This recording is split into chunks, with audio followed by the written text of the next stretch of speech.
The prison infirmary confirmed that Sean Diddy Combs was admitted in critical condition.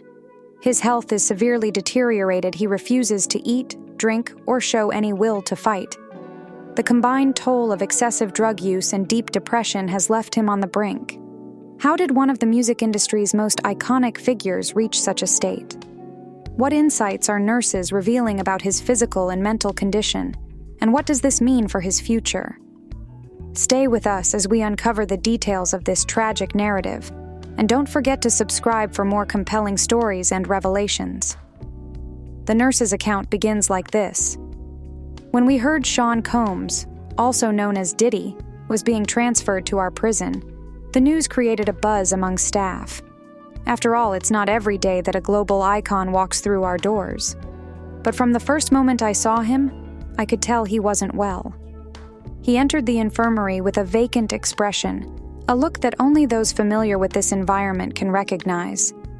It was clear he was carrying more than the weight of imprisonment. Initially, he avoided interaction.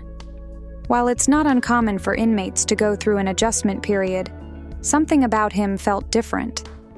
He spoke sparingly, and when he did, his tone was low and disconnected. As days passed, his physical condition began to visibly deteriorate. His frame grew thinner, dark circles formed under his eyes, and sleepless nights were evident. I tried speaking with him, as I do with all inmates. I asked if he needed anything, or if he was in pain, but he would shake his head as though my words didn't reach him. It soon became apparent that isolation was weighing heavily on him. The pressures of confinement, the separation from his previous life, and perhaps feelings of guilt seemed to be crushing him. Over time, his behavior raised significant concern. Reports from the cafeteria revealed that he was barely eating. Often, he would return his tray untouched or skip meals altogether. His rapid weight loss became a stark indication of his declining state. When he finally visited the infirmary, I directly asked about his diet. He looked at me with an empty gaze and said, "I don't feel hungry." While it wasn't the first time I'd heard such words, the lack of emotion in his voice was alarming. Soon, we noticed signs of dehydration, dry lips, dizziness, and even difficulty standing. On the third day of refusing meals, we classified his case as critical. Matters worsened when he began complaining of severe muscle weakness. By the time he was brought back to the infirmary, he could barely walk. His condition suggested he was giving up on life. Despite our efforts to offer food and provide care, his apathy was palpable. Things reached a breaking point when he collapsed in his cell. Guards found him unconscious, and he was rushed to the infirmary. His vital signs were dire low blood pressure, severe dehydration, and signs of malnutrition. We immediately began administering IV fluids, but his body was frail, and every step was a race against time. Toxicology reports confirmed the presence of substances in his system, suggesting he was using drugs as a coping mechanism.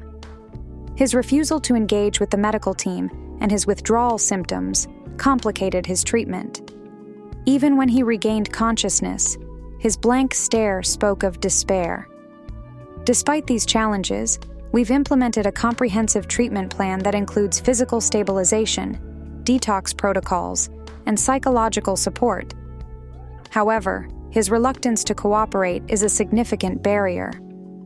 While he has moments of clarity, they are fleeting. His depression, coupled with the emotional weight of his situation, has created a wall that even the most experienced professionals find hard to breach. Watching someone like Diddy, once a symbol of success and influence, fall so low is a sobering reminder of the human cost of fame, regret, and isolation. As his caretakers, we remain hopeful that he will find the strength to fight. For now, we can only provide support and wait. In the end, recovery depends not just on the care he receives, but on his willingness to embrace it. His story is a powerful example of the struggles that lie beneath the surface of a public figure's life. It's a battle we hope he can overcome, and as caregivers, we stand by his side, ready to help him find his way back.